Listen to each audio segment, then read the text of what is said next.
आज फ्रांस के राष्ट्रपति इमैनुअल मैक्रों प्रधानमंत्री नरेंद्र मोदी से मुंबई में मुलाकात करेंगे। ये बैठक उनके भारत दौरे और एआई इम्पैक्ट समिट के दौरान हो रही है।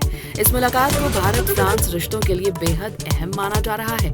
दोनों नेता होराइजन 2047 रोड मैप के तहत भविष्य की रणनीति पर चर्चा करेंगे। ये रोड मैप दोनों देशों के बीच डिफेंस, टेक्नोलॉजी और स्ट्रेटेजिक पार्टनरशिप को मजबूत करने का खाका है। ऐसे में इस बैठक से कई बड़े फैसलों की उम्मीद की जा रही है। भारत और फ्रांस के रिश्तों की सबसे मजबूत कड़ी डिफेंस कोऑपरेशन है। इस बैठक में 114 राफेल फाइटर जेट्स की बड़ी डील पर चर्चा हो सकती है। इस सौदे की कीमत अरबों डॉलर में बताई जा रही है। इनमें से 90 विमान F4 स्टैंडर्ड में होंगे और 24 F5 वर्जन का ऑप्शन भी रहेगा। भारत चाहता है कि इन विमानों का बड़ा हिस्सा देश में ही बने ताकि डोमेस्टिक मैन्युफैक्चरिंग को बढ़ावा मिल सके। इसके अलावा हैमर मिसाइल्स के जॉइंट प्रोडक्शन और इंडो पैसिफिक रीजन में मैरिटाइम सिक्योरिटी पर भी बात हो सकती है।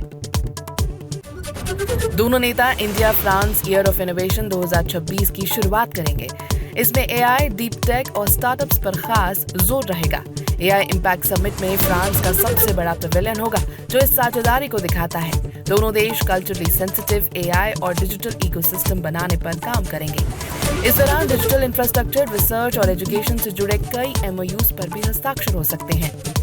बैठक में क्लीन एनर्जी, न्यूक्लियर एनर्जी और स्पेस कोऑपरेशन भी अहम मुद्दे रहेंगे। दोनों देश ग्रीन ट्रांजिशन, ब्लू इकोनॉमी और क्लाइमेट एक्शन पर मिलकर काम करने की योजना बना सकते हैं। इससे सस्टेनेबल डेवलपमेंट को बढ़ावा मिलेगा।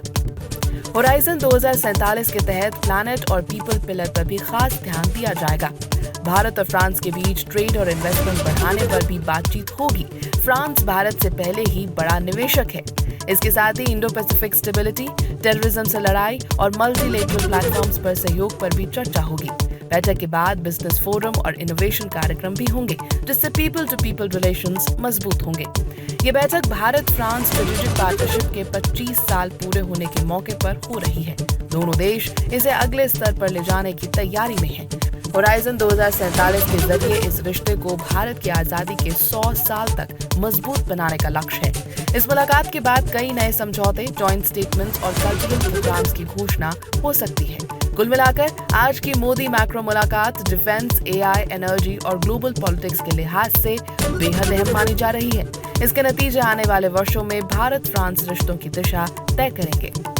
दोनों नेता India France year of innovation 2026 की शुरुआत करेंगे। इसमें एआई, डीप टेक और स्टार्टअप्स पर खास जोर रहेगा। एआई इम्पैक्ट समिट में फ्रांस का सबसे बड़ा पवेलियन होगा जो इस साझेदारी को दिखाता है। दोनों देश कल्चरली सेंसिटिव एआई और डिजिटल इकोसिस्टम बनाने पर काम करेंगे।